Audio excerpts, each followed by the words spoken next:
some big news here today. Blizzard has laid off 9% of their staff. We're going to open the story up right now and break down what is happening with all this. This is on CNBC. It says, headline is Microsoft lays off 1,900 workers, nearly 9% of all gaming division after the Activision-Blizzard acquisition. So this is a decision from the higher-ups. If you're not up to date with the story, Microsoft did acquire Activision-Blizzard in one of the largest acquisitions ever. This was a while back. Let's go into the story and then I'll break that down a little bit further. So it says Microsoft will lay off about 1,900 employees in its gaming unit, or around 9% of the headcount, according to a Thursday memo obtained by CNBC.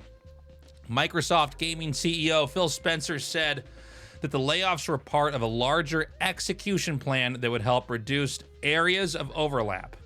A little more than 3 months after Microsoft closed on its acquisition of Activision-Blizzard.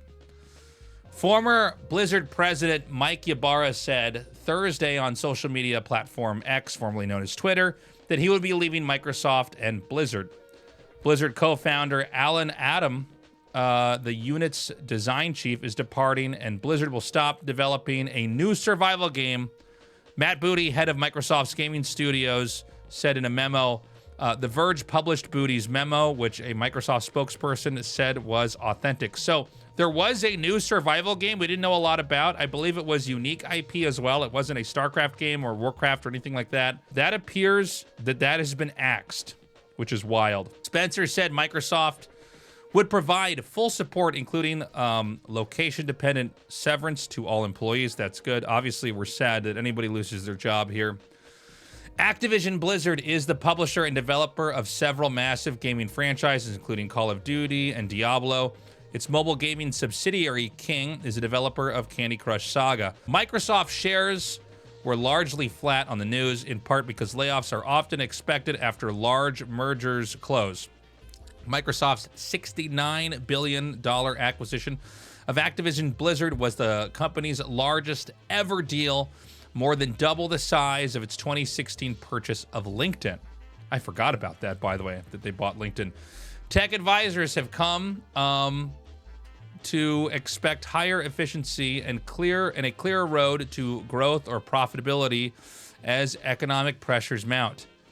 Tech companies have made deep cuts just weeks into 2024, most of which were unrelated to mergers and acquisitions. The layoffs of companies ranging from Tencent-owned Riot Games to TikTok to Discord follow a dismal 2023, which saw more than 100,000 tech workers laid off. Earlier this week, eBay said it would lay off 1,000 workers, while SAP said it would shift or buy out 8,000 employees. Unlike the Microsoft layoffs, eBay and SAP saw a significant bump in their share prices after the announcements. What does this mean exactly? We had the old guarded Blizzard that was pushed out. This was Mike Morhaime and all the developers that made all the original IPs that we know and love. None of those people are there anymore. Mike Morhaime is at Dreamhaven. We have a whole bunch of other ex-Blizzard developers that are over at Frost Giant, making hopefully the next big RTS. So those guys left. Things were really in turmoil. I used to know over 100 Blizzard employees. I don't really know any anymore. They're all at different companies doing different things now. Then you had Microsoft's acquisition of Activision-Blizzard, which had to get passed in the US and the EU to prove it was not a monopoly. So there's an issue with that where Microsoft couldn't even get started with the changes or the plans they had for Activision-Blizzard until it was legally okay. In the meanwhile, we had all these, post Blizzard OGs who were in charge of the company, like Mike Ybarra. They were there to try to figure out what was going to be next for Blizzard. That includes that survival game that we don't really know that much about, that apparently is getting axed, or at least axed in its current form. Now, with Microsoft actually in control, they're going to start to move their own people in. This means that a lot of the people that were there are gone, which we know now as they're laying off 9% of their staff. We also know that Bobby Kotick was let go. I did another video on that you can find on my YouTube page. Now we're in the moment where we're going to see what's going to actually happen with Activision Blizzard, with Microsoft in charge. I will say, I think Microsoft, in the gaming sector especially, has done a really good job Xbox Live has been incredible. It's a service I use. I never expected to be doing a kind of gaming streaming subscription service. They're going into the cloud, gaming cloud sector as well. But now we have to see what games they're going to make. Many people come to my stream and ask me, is another StarCraft being made? Is Blizzard secretly doing that? I don't think so, at least not yet. Here's the thing. We can actually know if they're doing that because they would be hiring RTS people to come in and make those games. All the big people that made RTS are not at Blizzard, not a one. If Blizzard was going to be making a StarCraft 3, for example, you would start to see job listings for stuff that could be RTS related or RTS adjacent. But I think there's hope for that. Obviously, Microsoft was very supportive of Age of Empires. They've done a good job, keeping Age of Empires 2 alive. They did a great job with Age of Empires 4. I know that a lot of hardcore players really like Age 2 more, but I don't think Age of Empires was a bad game. If we see those people get moved in here, that would be a chance. Also, with the survival game that we're not going to see, keep in mind that Overwatch was supposed to be, well, originally it was called Titan, and that game was going to be some kind of like a shooter MMO, and eventually they killed it, and what was left over was the arena shooter feature they had of that, which then became Overwatch. So it's possible they take whatever the corpse is or the unfinished project is and maybe Frankenstein that into some other kind of game. We'll have to see. I do expect more games to be released now from Activision-Blizzard.